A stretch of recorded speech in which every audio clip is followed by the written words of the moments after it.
नमस्कार दोस्तों, आप लोगों ने जेआर बिहार चैनल पे थंबनेल देखकर आए हैं। तो मनीष कश्यप ने खेसारी लाल यादव के बारे में क्या बोला है, इसकी जानकारी मैं आप लोगों को देना चाहूँगा। सबसे पहले जो मेरे चैनल पे नए आए हैं, चैनल को सब्सक्राइब किए, वीडियो को लाइक किए।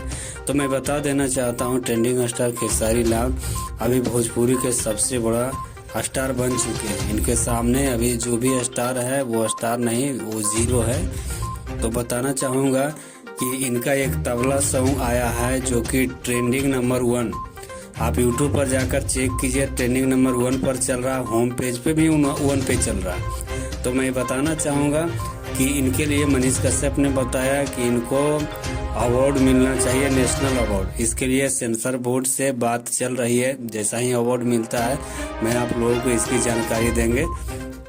धन्यवाद।